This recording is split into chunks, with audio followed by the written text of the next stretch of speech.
Why did you give up the mic, bro? Welcome to our presentation. In this high quality, stunning presentation, we will be talking about war in Europe. We will be talking about the size of the war, meaning which countries decided to squat up and take on some other nerd countries that aren't meant to be there.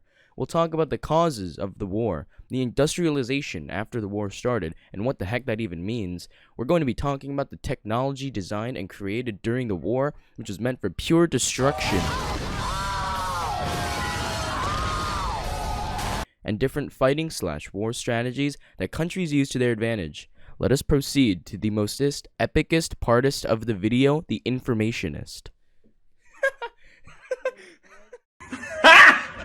Got him! Got him! Now we are going to discuss the causes of World War I. As we learned in class, mania was a very big reason for the war. The M in mania stands for militarism. Militarism is the belief that countries should have a large and strong military force. The first A in mania stands for alliances. Countries formed alliances with each other.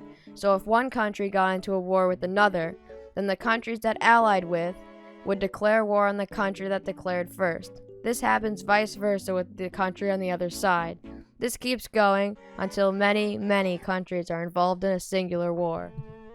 The N in mania stands for the word nationalism. This is the belief that one should basically devote everything they have to their country, even their own lives. The I in mania is imperialism, which is the belief that countries should acquire and take over foreign territories for economic, political, and military purposes. The second A in mania stands for assassination.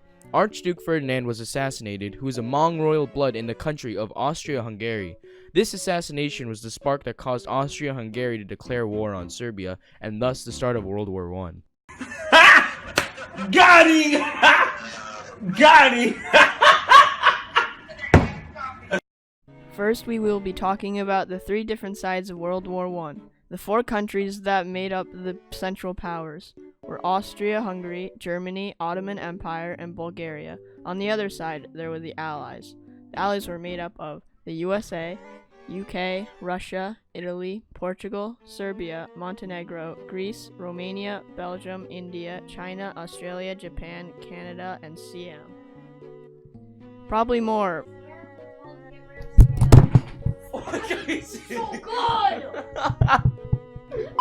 And probably more and more countries that weren't that relevant to the war, but were still part of the Allies. There were also neutral countries such as Spain, Switzerland, Albania, Netherlands, Norway, Sweden, and Denmark. There were also many countries that probably didn't even send a single troop to aid in the war, since they didn't even care. Got him! Got him! Now we will be talking about the industrialization that took place after the war was declared. Many industries in many countries started to create more powerful weapons for the war and the battles, and those weapons were very deadly. This industrialization period made producing things like weapons faster, cheaper, and easier. During this time period, many weapons and war tech were created. Many weapons were created during the industrialization period of World War I. Here are a few examples. Tanks were created and used in the war first in 1916, which destroyed barbed wire and terrified the Germans. These tanks played an extremely important role as they increased mobility on the Western Front and eventually broke the stalemate of trench warfare. Machine guns were also invented during this time period. These guns were able to fire up to 500 rounds per minute. Machine guns were then later attached to planes, which were then used in battle. They were fast and hard to shoot at. U-boats or submarines were underwater boats that were designed to take out enemy ships without being seen or shot at. Submarines or U-boats, a German submarine, were rigged with torpedoes which exploded into enemy ships on impact. Many other different weapons like more guns were made as well. Another weapon used in World War I was poisonous gas. This was first introduced during the war when the Germans opened fire on the British Army at Neuve Chapelle. Germans fired 3,000 shells of ammo containing dianisodine chlorosulfate, which is a lung irritant. The British didn't even know that the irritant was even in the ammo until it had already gotten into their lungs. Got him! Got him! Finally, we are going to be talking about the fighting/war strategies that were used during the war.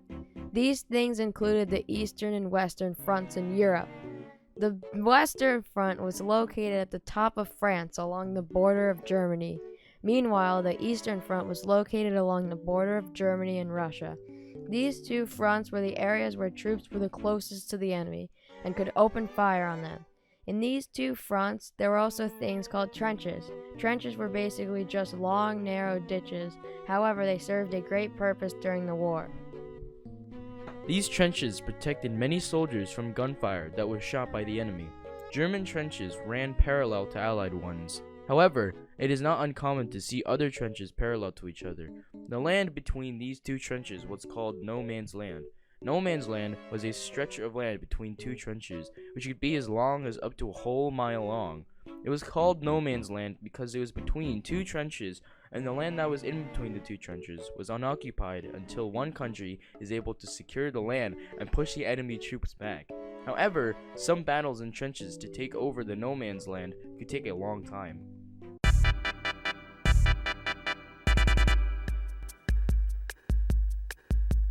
Yo guys, look, there's a thing over there. Really? Where? Over there. There's a bright light over there in the mud. I'm going to go check it out. No, don't. You'll die. I wonder what this says.